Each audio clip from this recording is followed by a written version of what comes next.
In Fourier transformation, today we will see the two very important concepts. The first one is the relationship between Fourier transform and Laplace transform, and the second one is known as Parseval's identity. In fact, first of all, we will see how the Fourier transform and the Laplace transform are related to one another. And this Parseval's identity, this is very important, and it finds its applications in discussing the concept of optics, electromagnetism, and quantum mechanics. So actually, particularly this Parseval's identity for Fourier integrals is a very important mathematical tool to understand the concept of physics. So let us start first of all to know how the Fourier transform and the Laplace transform are related to one another. In fact, to relate the Fourier transform and the Laplace transform, we define a function, let us say f of t, in the particular manner. अगर आप Fourier transform और Laplace transform को relate करना चाहते हैं तो उसके लिए सपोज कीजिए कि एक फंक्शन है F of T, F function है टी का, टी यहाँ वेरिएबल है, और यह एफ ऑफ टी डिफाइंड कैसे है, किस मैनर से परिभाषित है, इस पर ज़रा ध्यान दीजिए. इनफैक्ट एफ ऑफ टी परिभाषित है इस रूप में. आप कहते हैं कि F of T is equal to E to the power minus X T times phi of T. यहाँ फाई ऑफ टी एक दूसरा फंक्शन है टी का, लेकिन F of T E to the power minus X T times phi of T के बराबर तब होता है जब हमारा वेरिएबल टी पॉजिटिव होगा, that is greater than zero होगा. मतलब हुआ कि अगर t ग्रेटर दैन जीरो है तो आपको कंसिडर करना है कि f ऑफ t किसके बराबर होगा, e to the power minus X T times phi of T. लेकिन यही function f of t zero के बराबर होता है जब t लेस दैन जीरो है. इट मीन्स कि नेगेटिव है. इसको आप दूसरे तरह से भी कह सकते हैं कि अगर t का जो वैल्यू है वह जीरो लेस और equal to T and this is less और इक्वल टू इन्फिनिटी है, तब F of T E to the power minus X T times phi of T है. और अगर माइनस इन्फिनिटी लेस और equal to T and this is less और equal to zero है, उस समय एफ ऑफ टी आपका जीरो है. ऐसी स्थिति में हम लोग जब फूरियर ट्रांसफॉर्म फाइंड आउट करेंगे एफ ऑफ टी का तो क्या मिलेगा, तो आप देखिएगा कि वह रिजल्ट लाप्लास ट्रांसफॉर्म के टर्म में आएगा. तो चलिए स्टार्ट करते हैं from the very basic definition of this Fourier transform.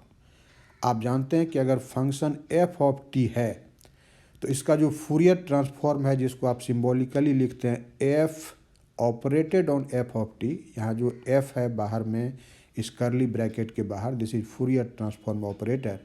जब आप इस ऑपरेटर को एफ ऑफ टी फंक्शन पर ऑपरेट कराते हैं तो आपको क्या मिलता है, एफ ऑफ टी का फूरियर ट्रांसफॉर्म. और डेफिनीशन कहता है कि this will be equal to integral from minus infinity to plus infinity E to the power minus I Y T times F of T D T. अब यहाँ देखिए हमने variable जो पैरामीटर जो y लिया, यहाँ कुछ भी लिया जा सकता है. आप सामान्य तौर पर s लेते थे, उसके जगह पर y लिया, इससे कोई फ़र्क नहीं पड़ता है क्योंकि यह एक डेफिनेट इंटीग्रल है. और आप जानते हैं कि डेफिनेट इंटीग्रल में फंक्शन का फॉर्म इम्पोर्टेंट है, न कि वेरिएबल जो वहाँ का जो सिंबल यूज करते हैं.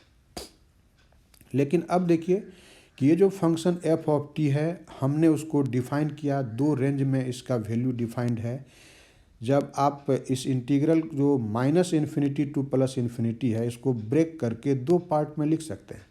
ऐसा लिख सकते हैं ना कि integral from minus infinity to zero, जैसे ये जो रेंज लिखा है यहाँ पर, और फिर प्लस कर देंगे उस इंटीग्रल जिसका लिमिट लेंगे 0 से प्लस इन्फिनिटी तक।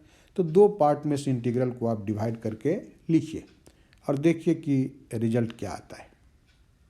ध्यान से देखिए, तो f of t this may be written as integral from minus infinity to plus infinity e to the power minus I by T F of T D T, and plus अब limit ले लेंगे 0 to plus infinity and e to the power minus I by T F of T D T.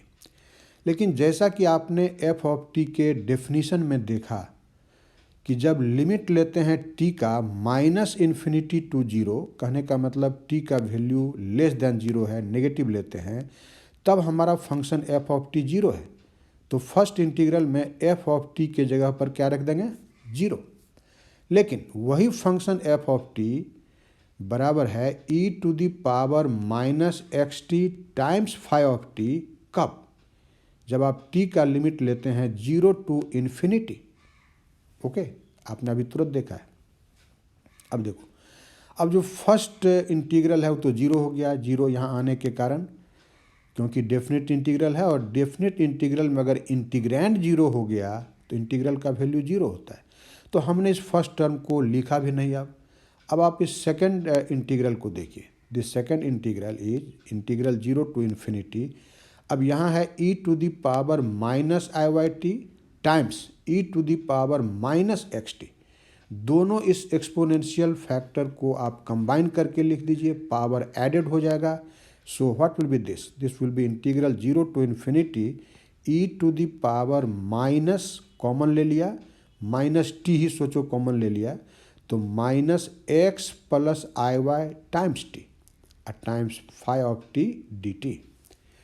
अब suppose कर लीजिए कि ये जो x plus I Y है, हमने इसको मान लिया s, x plus I Y को क्या मान लिया, s।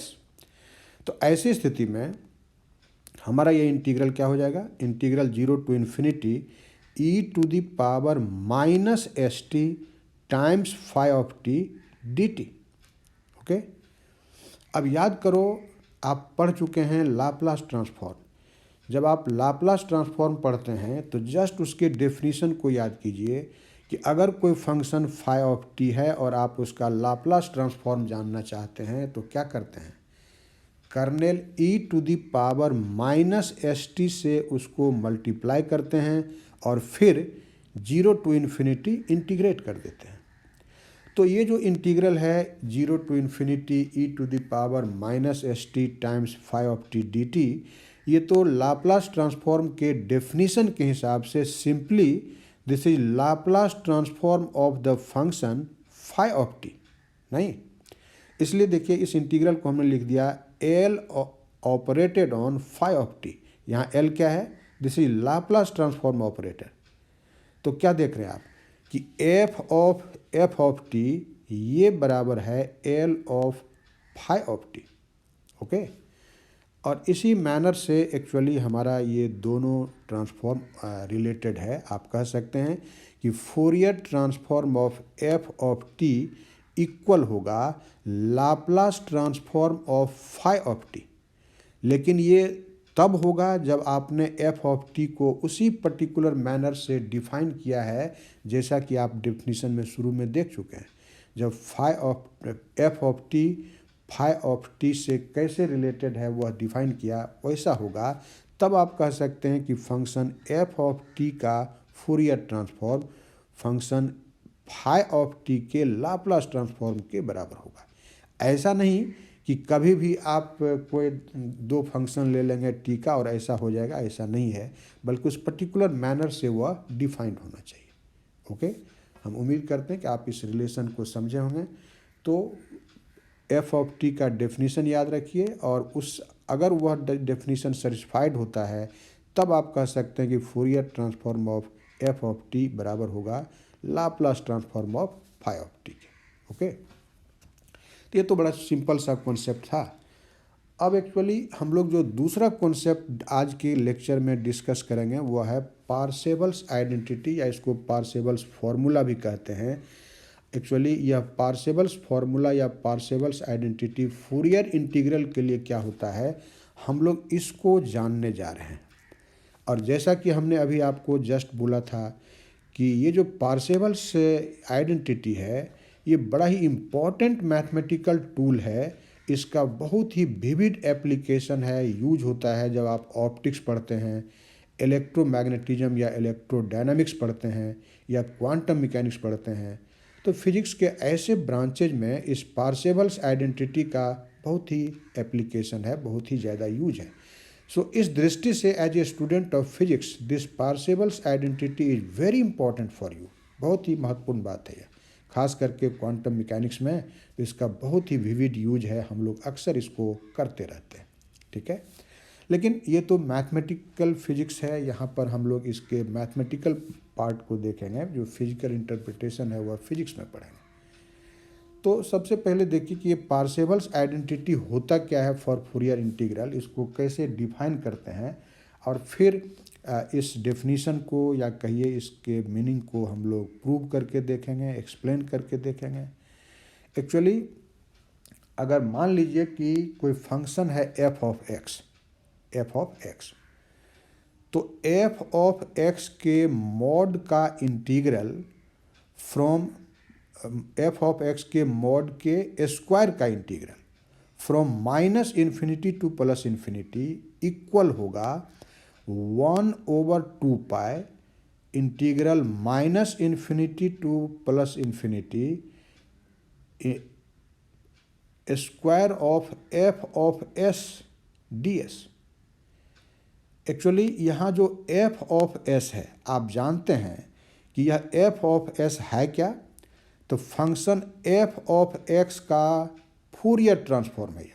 इसका मतलब जो एफ ऑफ एस है this is Fourier transform of f x. Symbolically आप लिखते हैं कि एफ एस जो है वह F operated on F x है। यहाँ जो एफ है बाहर में वह है फूरियर ट्रांसफॉर्म ऑपरेटर। एक बात मैं पहले ही आपको बता दूं कि यहाँ जो 1/2 पाई फैक्टर है, आपने देखा था कि फूरियर ट्रांसफॉर्म के डेफिनीशन में उसके इन्वर्सन फार्मूला में आने वाला यह जो कोफिशिएंट है 1/2 पाई, ये डिफरेंट ऑथर डिफरेंट लिखता है। तो ऐसा भी संभव है कि यहाँ जो 1/2 पाई है इसके जगह पर 1 लिखा जाए, उस रूप में भी पार्सेवल्स आइडेंटिटी डिफाइंड होता है। बात समझ आ रही है कि 1/2 पाई नहीं लिखेंगे, इसके जगह पर 1 लिखेंगे, ऐसा भी हो सकता है। ओके, तो वो भी हम आगे चर्चा करेंगे। या तो 1/2 पाई लिखो या 1/2 पाई के जगह पर 1 लिखो। लेकिन अब ये जो एफ ऑफ एक्स के मॉड का स्क्वायर है, इसको हम दूसरे मैनर से भी लिख सकते हैं। आप जानते हैं कि किसी भी फंक्शन के कॉम्प्लेक्स, पर्टिकुलरली कॉम्प्लेक्स फंक्शन के मॉड का जो स्क्वायर होता है, आप उसको क्या लिखते हैं, फंक्शन और उसके कॉम्प्लेक्स कंजुगेट का प्रोडक्ट। तो एफ ऑफ एक्स के मॉड के स्क्वायर को लिखा जा सकता है F of X times F star of x.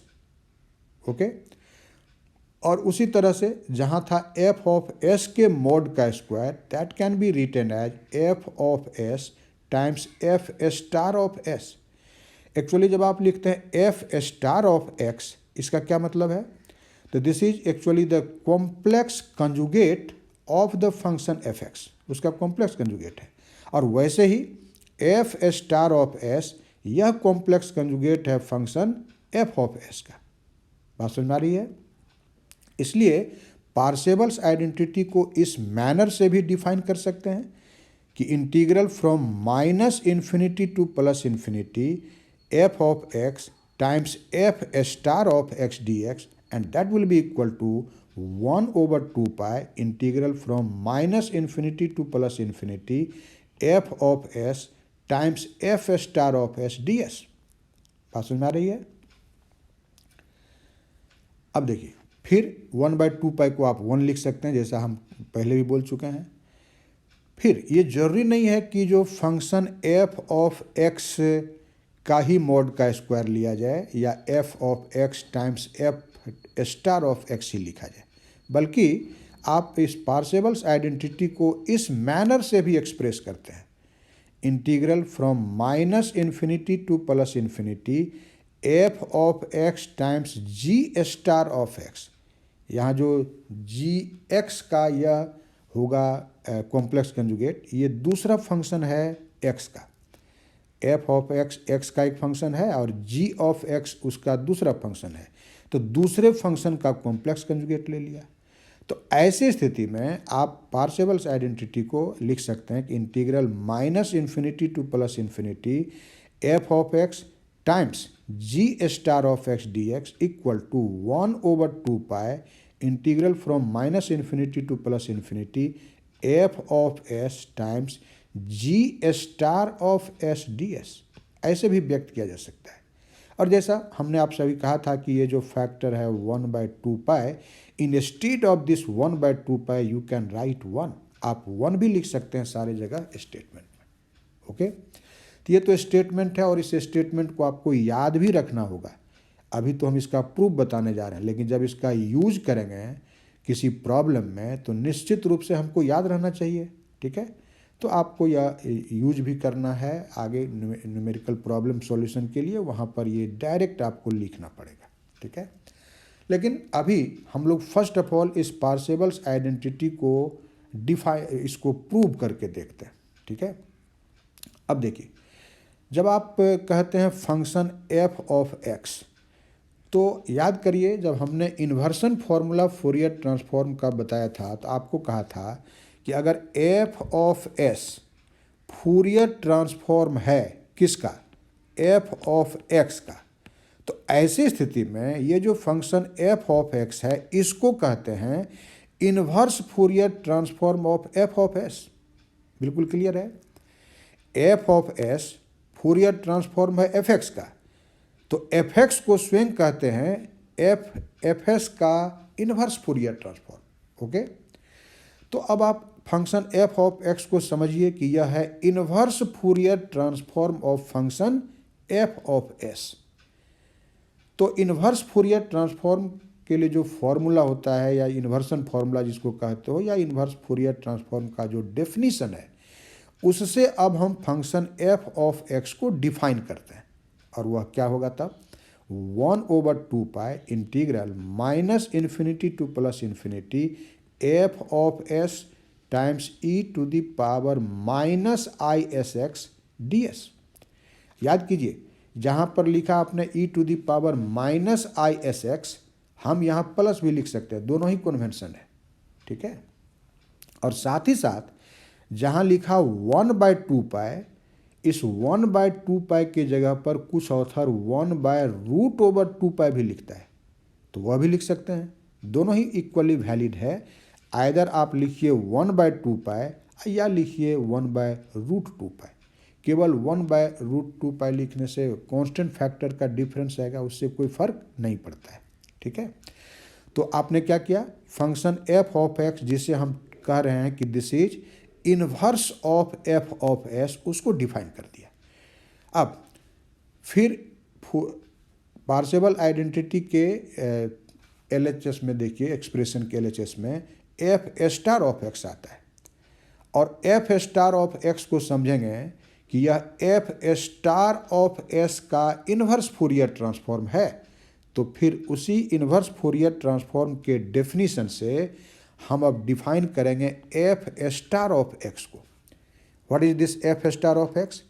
ये तो एफ ऑफ एक्स का कॉम्प्लेक्स कंजुगेट है, और अभी बोलेंगे कि this is inverse Fourier transform of F star of S. Okay, तो अब हम इसको लिख रहे हैं कि F star of x equal to 1/2 definition से integral from minus infinity to plus infinity F star of S prime E to the power I S prime x D S prime. ध्यान से देखो, जब तुम कंजुगेट ले लोगे तो यहाँ हमने पैरामीटर बदल दिया, एस को एस प्राइम कर दिया, साथ ही साथ e to the power minus I S x का कंजुगेट क्या होता है, आई वाले को का साइन चेंज कर देंगे, वो हो जाएगा e to the power plus I S X. इसलिए अब पैरामीटर बदल दिया है, s को s प्राइम कर दिया। नहीं भी यह पैरामीटर बदला जा सकता है, लेकिन बदलने से आप देखेंगे कि आगे के कैलकुलेशन में थोड़ा जनरल रिजल्ट आएगा। तो हम पैरामीटर s को बदल के s प्राइम कर दिए और कंजुगेट ले लेंगे जब एक्सपोनेंशियल वाला कर्नेल का, तो जहाँ माइनस था डेफिनीशन में वहाँ प्लस हो जाएगा। Okay, so in this manner you can define this F star of X as a complex conjugate of fx, and this is actually the inverse of the Fourier transform of f star of s prime. Okay, तो ये तो just definition जो inverse Fourier transform का उससे लिख लिया। लेकिन पार्सेवल्स identity में हमें इवेलुएट किसको करना है? तो हमको इवेलुएट करना है integral from minus infinity to plus infinity F of X times F star of X D S. इस इंटीग्रल को इवेलुएट करना है, याद है कि नहीं? एलएचएस में यही था। तब देखिए कि इससे स्टार्ट करते हैं, इस इंटीग्रल को इवेलुएट करने के लिए ट्राई करते हैं, और आप देखेंगे कि पार्सेवल्स आइडेंटिटी के आरएचएस में जो एक्सप्रेशन है वो आ जाएगा। आप ध्यान से देखिए, सारे स्टेप को ध्यान से देखिए, आपको बिल्कुल क्लियर हो जाएगा। देखो, integral from minus infinity to plus infinity, इसको ज्यों का त्यों लिख लिया। ठीक है, अब देखो एफ ऑफ एक्स कैसे अभी आपने डिफाइन किया। आप क्या कहते हैं कि F of X inverse Fourier transform है एफ एस का, तो आपने तुरंत डिफाइन किया इसको कि this is 1/2 pi integral from minus infinity to plus infinity F of S times E to the power minus I S x D S. तो यहाँ जो एफ ऑफ एक्स है उसके बदले आपने यह इंटीग्रल लिख दिया जो इस स्क्वायर ब्रैकेट के भीतर लिखा हुआ है। ओके, फिर इसमें मल्टीप्लाइड है एफ स्टार ऑफ एक्स से, और यहाँ देखो जस्ट हमने एफ स्टार ऑफ एक्स को डिफाइन किया है, तो उसका जो डेफिनीशन है उसको फिर यहाँ यूज कर देंगे, जिसको हम दूसरे स्क्वायर ब्रैकेट के भीतर लिख रहे हैं, and that is 1/2 pi integral from minus infinity to plus infinity F star of S prime E to the power I S prime x D S prime. Okay, simply value put कर दिया। अब थोड़ा सा इस RHS को हम लोग arranged manner में लिखेंगे। देखिए 1/2 पाई और 1/2 पाई फैक्टर 2 बार आया, तो हम 1/2 पाई इसका होल स्क्वायर कह सकते हैं, लेकिन वैसा नहीं लिखा। हमने 1/2 पाई एक फैक्टर को कांस्टेंट होने के कारण इंटीग्रल के बाहर रख लिया, लेकिन दूसरे को अभी भी भीतर रखेंगे क्योंकि हमको उसके टर्म में एक दूसरे चीज़ को डिफाइन करना है। फिर आपके इंटीग्रल के अंतर्गत है यह डी एस, तो integral from minus infinity to plus infinity D S लिख लिया। फिर है D S prime, integral minus infinity to plus infinity D S prime, और पहला इंटीग्रल में एफ ऑफ एस है, दूसरे में F star of S prime है। और ये जो शुरू में इंटीग्रल लिखा था इसके जगह पर सोचो कि अब हम यहाँ एक 1/2 पाई फैक्टर बचा हुआ है उसको लिखा, and integral minus infinity to plus infinity E to the power I X times S prime minus S. क्या क्या यहाँ पर दोनों एक्सपोनेंशियल फैक्टर को कंबाइन करके लिख रहे हैं आप, तो ध्यान से देखो, एक में है e to the power minus I S x और दूसरे में है e to the power plus I S prime x. तो हमने यहाँ पर आई एक्स को कॉमन लेके लिख दिया, तो this will B S prime minus S and D x. Okay, ध्यान से देखिए।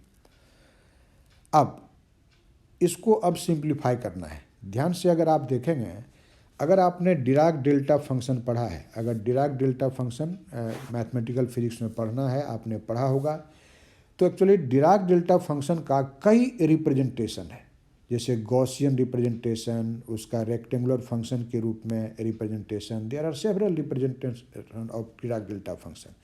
साथ ही साथ जब हमने आपको इलेक्ट्रोडायनामिक्स जस्ट हाल फिलहाल पढ़ाया है, तो वहाँ भी डिराक डेल्टा फंक्शन को डिफाइन किया था, उसके कुछ इम्पोर्टेंट प्रॉपर्टी की चर्चा की थी। आप देखेंगे कि उसी एक प्रॉपर्टी का अभी यूज होगा। एक्चुअली ये जो लास्ट स्क्वायर ब्रैकेट है, इसके अंतर्गत लिखा हुआ यह जो एक्सप्रेशन है 1/2 integral minus infinity to plus infinity E to the power I X S prime minus S D X. This is just the integral representation of Dirac delta function. इसलिए इस पूरे इंटीग्रल के जगह पर हमने क्या लिख दिया, इसके जगह पर लिख दिया delta S prime minus S, इस पूरे इंटीग्रल के जगह पर जो स्क्वायर ब्रैकेट के भीतर है।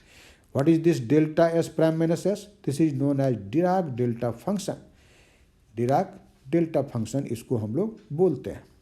नॉर्मली आप वन डायमेंशनल केस में डिराक डेल्टा फंक्शन को डेल्टा एक्स माइनस ए से रिप्रेजेंट करते हैं।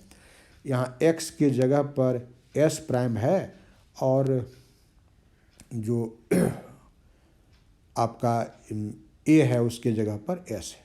ओके, तो इस इंटीग्रल के जगह पर लिख दिया डिराक डेल्टा फंक्शन। बाकी फैक्टर एटीज है 1/2 आपने लिखा ही।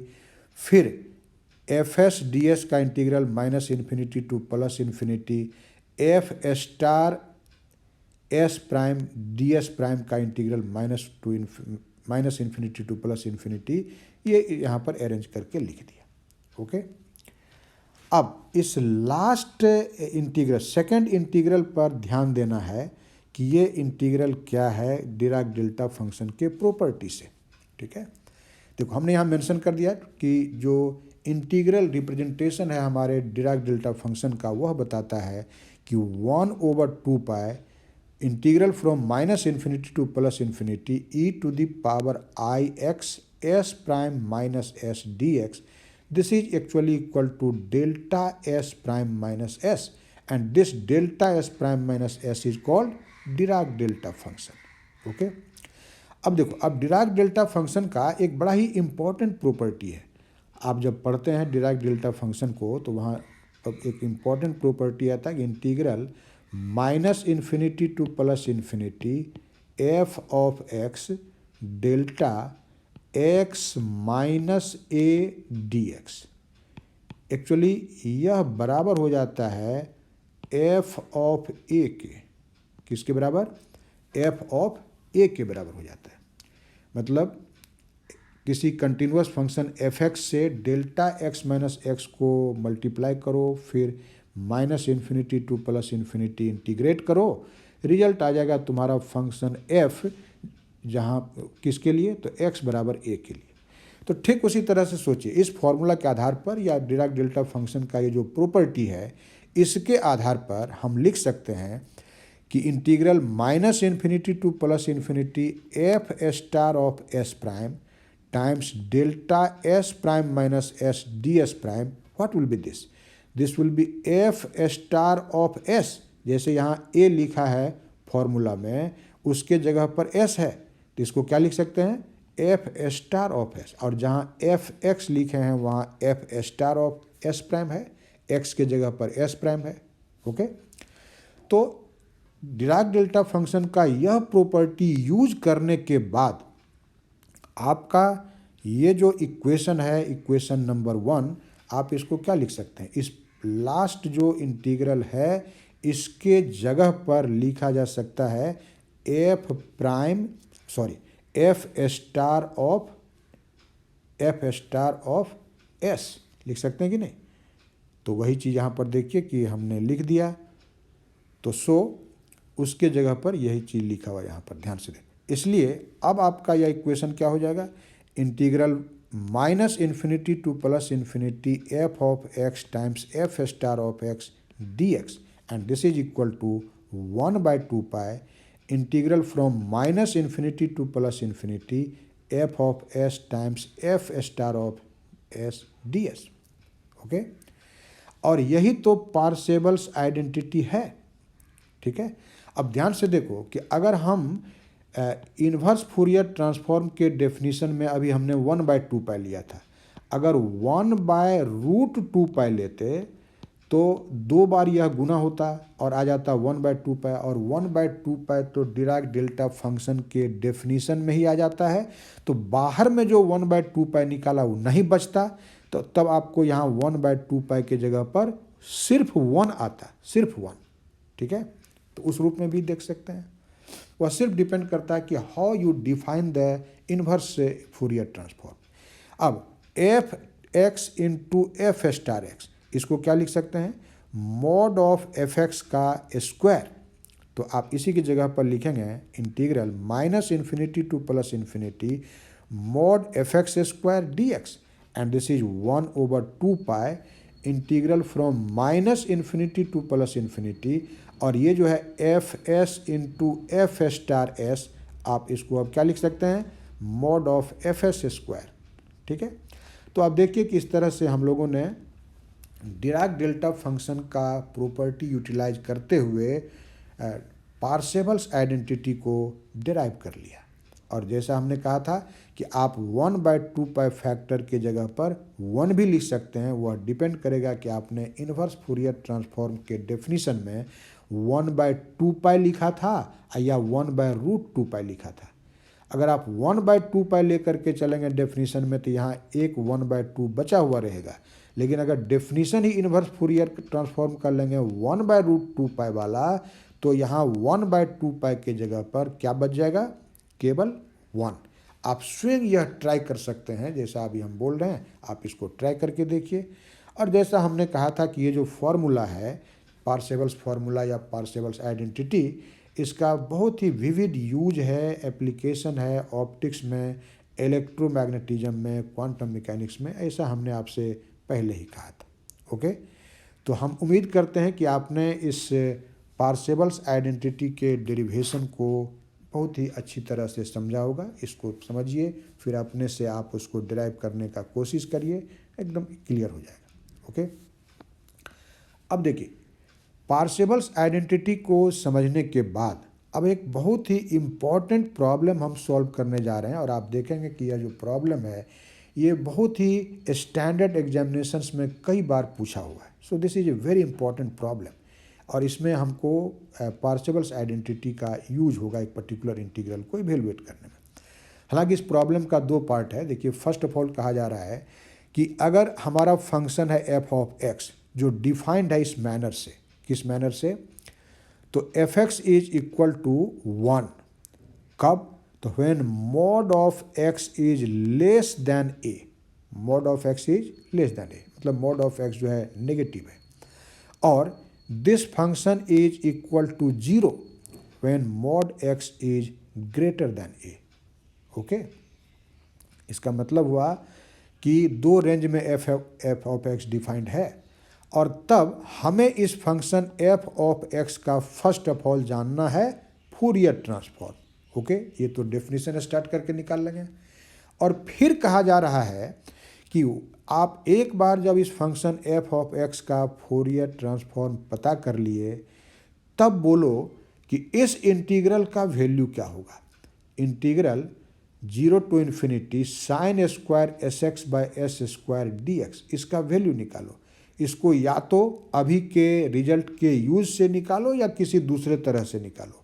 तो हम लोग यहाँ अदरवाइज जो है उससे नहीं निकालने जा रहे हैं, बल्कि अभी जो पार्सेवल्स आइडेंटिटी आपने पढ़ा, आप उसके मैनर से, उसके तरीके, उसके यूज से इस इंटीग्रल को इवेलुएट करेंगे। ठीक है, लेकिन पहले देखिए कि जो function f of x defined है यहाँ शुरू में ही, उसका फूरियर ट्रांसफॉर्म क्या होगा, ध्यान से देखना है। आप जानते हैं कि किसी भी फंक्शन एफ ऑफ एक्स का फूरियर ट्रांसफॉर्म, जिसे सिंबॉलिकली लिखते हैं एफ ऑफ एफ एक्स, या उसको लिखते हैं एफ ऑफ एस, वह कैसे डिफाइंड होता है, तो integral from minus infinity to plus infinity F of X times E to the power minus I S X. यहाँ जो 1 लिया है मल्टीपल के रूप में इंटीग्रल का, ये भी एक कन्वेंशन है, या 1 के जगह पर आप जानते हैं कि यहाँ पर हम लोग 1/√2 भी लिख सकते हैं, वो भी लिखा जा सकता है। ठीक है, लेकिन अब हमको देखना है कि जो हमारा जो वेरिएबल यहाँ x है उसका जो वैल्यू डिफाइंड है वह एक्चुअली 3 रेंज में आपको डिफाइंड है। ध्यान से देखिए कि कहा जा रहा है कि ये जो एफ एक्स है यह 1 के बराबर होगा अगर इसका मॉडुलस ए से छोटा है, और यह जीरो के बराबर होगा अगर इसका मॉड ए से बड़ा है। तो ध्यान से देखिए कि हम लोग इसको इस रूप में लिखते हैं, इस इंटीग्रल को 3 पार्ट में ब्रेक करके।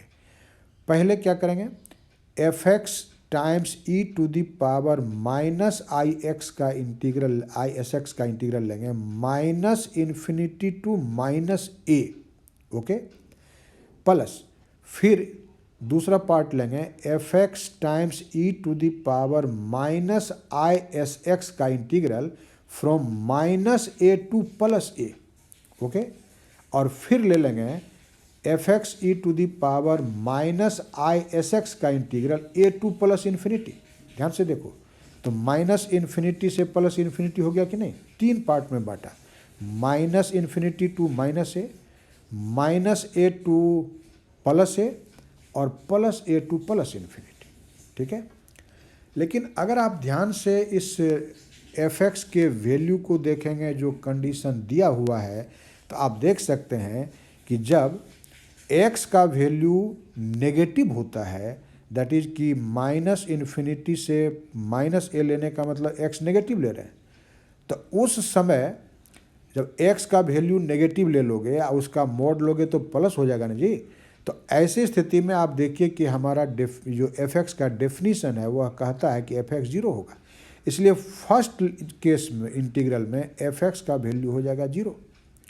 और उसी तरह से जो लास्ट है वहाँ पर आप देखिए कि यहाँ पर हम प्लस वैल्यू ले रहे हैं इसका ए से प्लस इन्फिनिटी तक, ऐसे कंडीशन में भी एफ ऑफ एक्स क्या है, जीरो। लेकिन अगर इस x का वैल्यू माइनस ए से प्लस ए तक जाता है, तब ये एफ एक्स का जो मीनिंग लिखा हुआ वह कहता है कि यह 1 के बराबर है। तो फर्स्ट इंटीग्रल में एफ एक्स को जीरो कर देंगे, लास्ट में भी जीरो कर देंगे, लेकिन बीच वाले में एफ ऑफ एक्स के वैल्यू को 1 कर देंगे। अब सिंपल सा इंटीग्रल है, ध्यान से देखो। So this F of S will be what, this will be integral from minus infinity to minus A F X क्या लेना है, जीरो। और सेकेंड इंटीग्रल में आपको कहा था एफ एक्स लेना है 1, और लास्ट इंटीग्रल में फिर लेना है जीरो, ओके। तो फर्स्ट इंटीग्रल जीरो हो गया, लास्ट इंटीग्रल भी जीरो हो गया, बचा कौन, सिर्फ आपका यह बीच वाला जो सेकेंड इंटीग्रल है यही तो बचा। So this will be simply equal to integral from minus a to plus a e to the power minus I S x D x, okay. अभी तो बड़ा ही सिंपल इंटीग्रल है, बोलो e to the power minus I S x का integral x के respect में क्या लिखेंगे, e to the power minus I S x divided by minus I s and what are limits are minus A and plus A, okay. अब limit put करो, ध्यान से देखो, माइनस यहाँ आ गया, अगर माइनस को हम प्लस समझें तो हम लिमिट उल्टा रख देंगे, पहले लोअर लिमिट ही रख दो और फिर अपर लिमिट रख दो, तो माइनस प्लस हो जाएगा। तो देखिए, तो पहले माइनस को प्लस कर दिया और पहले लोअर लिमिट ही रख रहे हैं, एक्स के जगह पर लिखेंगे माइनस ए, तो minus I s into minus a that will be plus I s a, इसलिए फर्स्ट टर्म हो गया e to the power I s a, फिर माइनस करेंगे अपर लिमिट पुट करके, अपर लिमिट क्या है, ए, इसका मतलब x is a, so this will be e to the power minus I s a and divided by i s. लेकिन आपको मालूम है कि e to the power i theta minus e to the power minus i theta divided by 2y, this is equal to sine theta, होता है कि नहीं। तो इसी से आप सोचिए कि अगर हम कहें कि e to the power i theta minus e to the power minus i theta divided by i कितना होगा, तो that will be 2 sine theta. तो इसके जगह पर e to the power I s a minus e to the power minus I s A divided by i, इसको क्या लिख देंगे, 2 साइन एस ए, यहाँ थीटा के जगह पर एस ए है, और ये जो एस फैक्टर है वो तो बचा हुआ है ना, so this will be 2 sine S A divided by S, ठीक है। लेकिन ध्यान रखना है कि यह फॉर्मूला जो रिजल्ट आया यह उस समय वैलिड है जब एस जीरो नहीं होगा, जीरो करने पर आप ध्यान से देखिए कि साइन जीरो जीरो हो जाता है, तो एफ एस का वैल्यू तो जीरो हो जाएगा ना।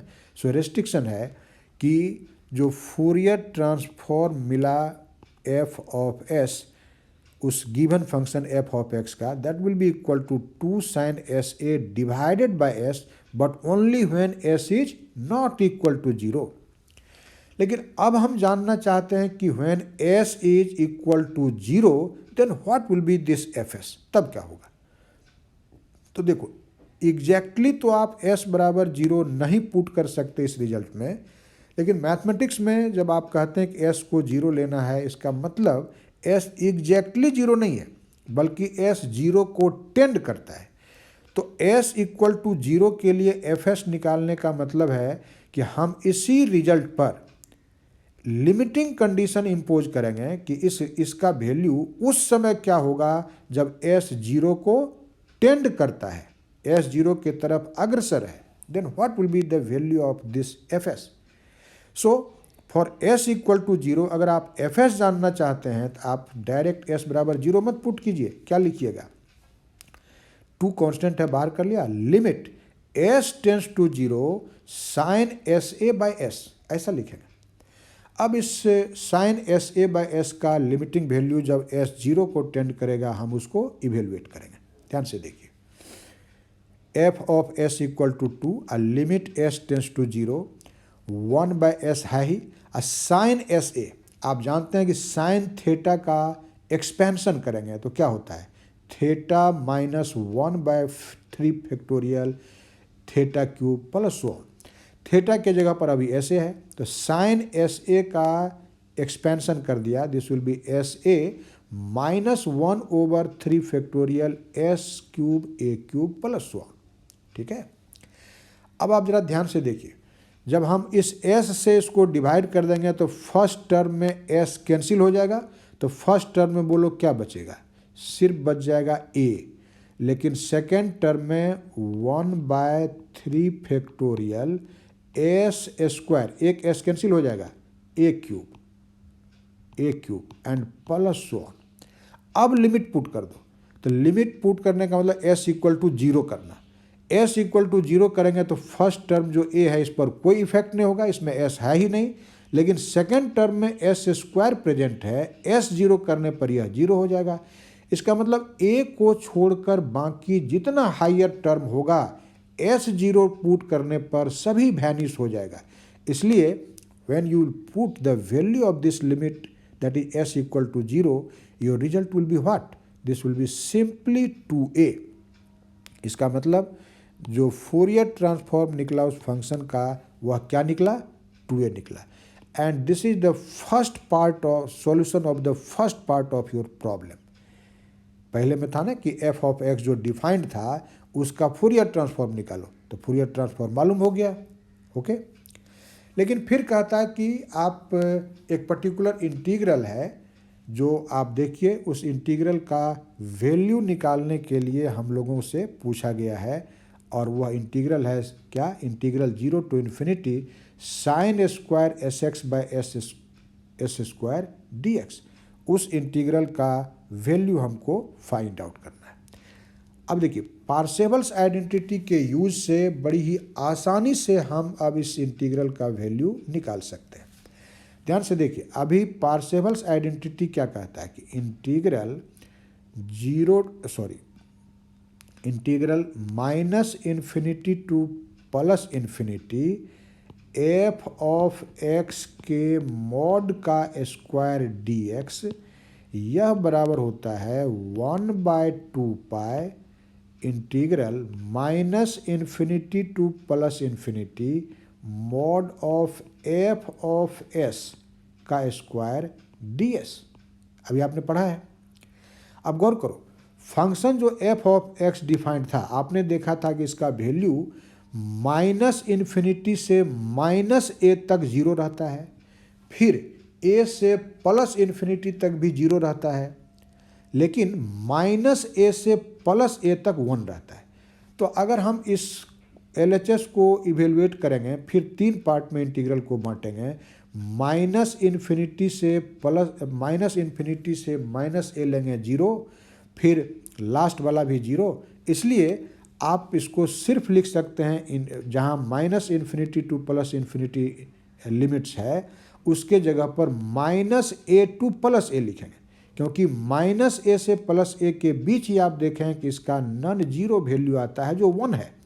इसलिए हमने पार्सेवल्स आइडेंटिटी में fx के जगह पर लिख दिया 1, सो दिस इज 1² और लिमिट क्या लेना है -a टू +a, क्योंकि आप जान चुके हैं कि अदर जो रेंज है उसमें fx 0 है।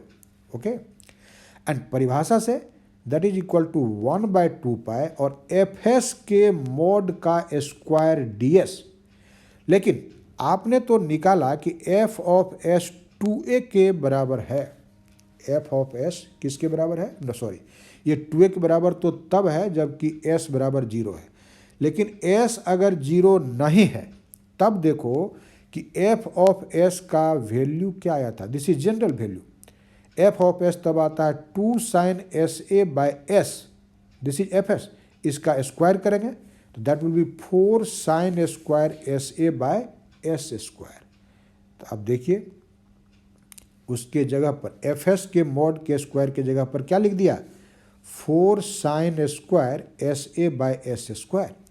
सो आप पार्सेवल्स आइडेंटिटी के यूज से कह सकते हैं कि integral -a to +a 1² dx equal to 1/2 integral from -infinity to +infinity sin 4 sin square sa/s² ds। नहीं, और देखिए हमने कंडीशन मेंशन कर दिया, यह तब जबकि n 0 नहीं है। ओके, अब देखिए, अब sin square sa/s², this is an even function. यह कौन फंक्शन है? स्क्वायर होने के कारण इसका वैल्यू हमेशा पॉजिटिव ही होगा। तुम s को नेगेटिव लो पॉजिटिव लो, तो आप जानते हैं कि अगर कोई फंक्शन है मान लो fx, अगर यह f -x के बराबर ही होता है तो इस फंक्शन को क्या कहते हैं? Even function. और इवन फंक्शन के केस में जब आप इंटीग्रल लेंगे -इन्फिनिटी टू +इन्फिनिटी तो हम उसको लिख सकते हैं 2 times of integral from 0 to infinity. मतलब लिमिट ले लो 0 टू इन्फिनिटी और 2 से गुना कर दो तो सेम रह जाएगा, क्योंकि -इन्फिनिटी से 0 तक इंटीग्रल का मान और 0 से +इन्फिनिटी तक इंटीग्रल का मान बराबर ही होता है, बशर्ते कि फंक्शन इवन हो। तो sin स्क्वायर sa/s², s का प्लस माइनस कुछ भी मान रखने पर यह हमेशा पॉजिटिव ही रहेगा। तो इसीलिए हम कह सकते हैं कि इस केस में fx f-x के बराबर है, दैट इज यह इवन फंक्शन है। इसीलिए इंटीग्रल -इन्फिनिटी टू +इन्फिनिटी को क्या लिख दिया 2 into integral 0 to infinity sin square sa/s²। और 4 जो यहाँ फैक्टर था उसको बाहर निकाल लिया, तो आप देखिए कि ये 2 और ये 2 कैंसिल हो जाएगा, तो आपका बच गया यह 4/π और integral 0 to infinity sin square sa/s² ds। अब यहाँ तो LHS में तो सिर्फ dx का इंटीग्रल है जो होगा x, लिमिट दे दिया -a टू +a, और इसका वैल्यू क्या होगा a। जब इस लिमिट पुट करोगे LHS में तो this will B a minus a, that is 2a। तो इंटीग्रल जो LHS में उसका वैल्यू हो गया 2a और RHS में क्या है वो आप यहाँ पर देख रहे हैं। तो इक्वेट कर दीजिए इसको आप, बिल्कुल ही सिंपल बात है। So this will be 4/π integral 0 to infinity sin square sa/s² ds बराबर 2a। ओके, एंड देयरफॉर अब इस 2 से कैंसिल कर दोगे इसको तो यहाँ पर 2 आ जाएगा, and so the integral from 0 to infinity sin square sa/s² ds बराबर क्या हो जाएगा, क्रॉस मल्टीप्लीकेशन करो πa/2। ओके, तो ये इंटीग्रल का मान हो गया। अब इसके आधार पर आप सोचो कि यहाँ जो हमारा यह वेरिएबल है s है ना, sa लिखा है, अगर हम यहाँ पर इसको बदल दें और इसको sin स्क्वायर sx लिख दें, sin स्क्वायर sx, लेकिन a के जगह पर आपने लिखा है x, a के, यस हाँ, तो आप डेफिनेट इंटीग्रल है, फंक्शन का फॉर्म सेम रहना चाहिए, ये नहीं कि जो माने वेरिएबल वो सेम रहना चाहिए। आप यहाँ कुछ भी लिख सकते हैं, मान लो x लिख दिया, x के जगह पर y लिख दें, z लिख दें, कुछ भी लिख दें। Integral 0 to infinity sine square S x by s square D x, अगर ये आप फाइंड आउट करते हैं तो इनफैक्ट यहाँ पर हम लोगों को ए को रिप्लेस कर दिया है किस चीज़ से, एस एक्स से, ए को रिप्लेस कर दिया एक्स से, है ना। लेकिन ये ध्यान रखना, ये गलत होगा, ऐसा नहीं लिखिए, ये आप नहीं लिख सकते, ऊपर वाला ही देखिए, है ना, इसको चेंज करना होगा। So this is the value of that particular integral, जैसा कि आपको निकालना था। तो इस तरह से देखिए कि ये जो हमारा प्रॉब्लम है वह सॉल्व हो गया। अब आप पार्सेवल्स आइडेंटिटी को क्लियरली समझ गए, इसके एप्लीकेशन को भी आप समझ गए, और इस तरह से आप इसको फिजिक्स में जहाँ आएगा आसानी से समझ सकते हैं, इसका उपयोग कर सकते हैं। ठीक है।